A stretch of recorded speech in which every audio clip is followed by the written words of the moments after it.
So how do you find the recipe of alignment? Like, how do I find my own recipe of By alignment? caring about feeling good. Esther made a decision about something in business a while back, and it was a long time coming and not an easy decision to make. But she felt it coming for a long time and knew it was the right decision for everyone involved and made the decision.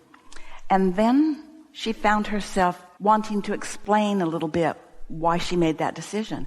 And then right in the middle of wanting to explain, she thought, if I go about explaining, then all of this decision will be for nothing. In other words, the decision was inspired, and going with the flow with the decision will continue to be inspired, and everyone involved in the equation will thrive as a result of making a decision. Because when you're tuned in, tapped in, turned on, you can't make a decision that's good for you that isn't good for somebody else too. But then if you find yourself trying to think it through the eyes of everybody that might be looking at it, so you find yourself wanting to defend or justify, now you've lost your connection, so all of that was for nothing. You want to find your connection and practice your connection and like your connection and want your connection and reach for your connection and be aware that you're not always going to be in your connection, but when you're not, just step into the shade. Don't make a big thing about it. Don't try to be perfect. Perfect isn't only being in alignment with Source. Perfect is step 1, step 2, step 3.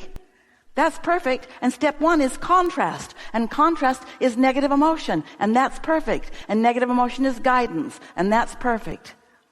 How are you going to know what you want if you don't know what you don't want? But once you play with this a little bit and you show yourself that you can feel good anyway, because you were born to feel good, because your source feels good, because your future looks good. It's all good. You don't need to pinch yourself off from it by trying to make other people understand. These days, what's on Esther's mind a lot, because she's really getting the hang of this pointing business and this alignment business, and her guidance system is so, it alerts her in such the early stages that she's very sensitive to when her thoughts start wobbling. She rarely gets much momentum going that works against her. Like Jerry's old story, sitting in front of the fireplace, and when the log sparks and gets on your sweater, flick it off quick before it burns a hole. And so when you're sensitive to the way you feel, you can flick those off quick by turning your attention. So as you keep a pocket full of good feelings that you can turn to, as you know the power of meditation, which is quieting your mind and giving yourself that respite from any active, resistant thought, then you just become this, let's see, we're going to give you some really strong words. Words that you've never heard from us before. We're going to be so blunt with you, you're just not even going to believe how blunt we're being with you. We want you to demand of yourself that you feel good. And others might say, or you might even say, oh, that's frightening. Isn't that selfish? And we say it is. It is. It's aligned with self. Everyone has self-interest. Everyone has self-interest. But when you feel your way into truly what the interest of your true self is, which is always love and always uplift and always of value and always helpful and always clear-minded and always well-being, when you train yourself to that, one negative emotion at a time, it catches on. It catches on fast, and you don't find yourself questioning it. You don't find yourself in these deep moral dilemmas. You don't see something and wonder, well, maybe I'm wrong about that. Because once you find it, and then your inner being calls you as a cooperative component to it, and you see the benefit of it, you cannot deny what it feels like to be in concert with your source. You don't have to do much of that before you feel that and know that and never, ever, ever, ever forget that. Esther remembers she sat to meditate for the first time. They didn't know what they were doing. Someone very wise said, wear comfortable clothing and sit in a quiet room and focus on your breathing. And when your mind wanders, and it will, focus back on your breathing. And so Jerry and Esther went back to their apartment, and they were embarrassed to do this weird thing. They were business people. They weren't woo-woo people. And so they sat in the living room with an etagere between them and these big wing-back chairs. And Esther remembers sitting back, hoping that Jerry wasn't looking over, couldn't see. They set a timer. They'd put their bathrobes on. They pulled the drapes. They made the room dark. And Esther began focusing on her breathing. And right away, she felt detached from her physicality. She could not tell her nose from her foot. And oh, did that feel good? Complete detachment from anything except alignment, but she didn't know what that was. But she sure could feel the detachment from the residue. So the timer went off. Esther said, let's do it again. And Jerry's thinking, here we go. Because that's how Esther is. It's all or nothing with Esther. They set a timer for another 15 minutes, and once again, that delicious feeling of detachment, that feeling of no awareness of the chair beneath her, that feeling, whatever it was. And Esther remembers saying to Jerry, well, we'll tell you, then another 15 minutes. And she felt like something breathed her. It was like, she said, I felt like a billows, that air was being pushed into me and drawn out of me and into me and drawn out of me.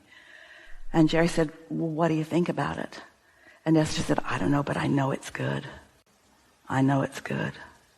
It can't feel like that and not be. I know it's good. I know it's good.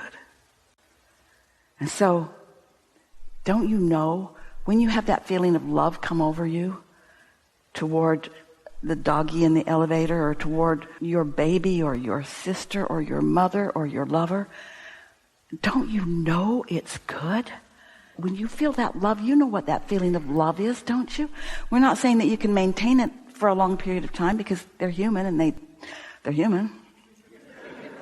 But you know what that feels like. Do you know that feeling of clarity? I knew that. That feeling of clarity, that feeling of sureness. You know that feeling of sureness. You know what these feelings are. Your guidance system has been working all along. You just were asking for someone like us to point you toward what those things mean. And once you connect those dots so that you've got your own guidance system working, then you're never confused again. And it doesn't mean that you're running around in the world and you're trying to tell people that are doing that you should stop, or that are doing that you should stop, or that this is the way to think or feel. What you're running around doing is feeling what it feels like to be an extension of source energy in real time, connected to source energy, having this conversation with this person who is afraid. And so you don't join them in fearful thoughts. You stand in there knowing that they're all right, and you hold that space for them. And if you do it really well and really often, they'll know it too. That's why when you stood before Jesus dripping your illness, he could help you leave it as residue behind. Because he did not see your illness. He knew your wellness. He'd practiced that kind of alignment. He knew your wellness, and your illness was irrelevant to him, not known by him, not active in his vibration. And if you believed in what he was doing, and most did, that's why they were there, then for that moment in time, they joined that bag of marbles of wellness and left behind, even with the evidence of illness dripping from them. And then he said, go forth and tell no one. Because they'll talk you back in to the regurgitation and the reactivation and the continuation of this thing that is not necessary. You get what you think about, but you have to feel your way into your thoughts to really get a handle on which way you're going. Yeah. And nothing is ever wrong. Nothing's ever done. Can't get it wrong, and you can't get it done. And the reason you can't get it wrong is because it's never done. Something manifests, you don't like it. No big deal. When I feel what this, whatever it is, feels like, when I feel what this feels like, this manifestation feels like this, there's plenty of thoughts that you can remember that felt like that along the way. They have to go together. And that's why when you catch a glimpse of something that just feels like exhilaration, Esther on the segment of refreshment got a text from daughter Tracy and granddaughter Kate. They're at Taylor Swift. They are out of their minds. Esther has not been with them to Taylor Swift, but through osmosis over there in Miami, over the airwaves, she can feel the feeling of those large groups of people that are in absolute bliss all at once. Kate says, Grandma, it's life-changing. And Esther says, you go, girl. You go, girl. Anything that feels like that is tuned in, tapped in, turned on. Just sniff it out. Yeah? Enough? Feel good.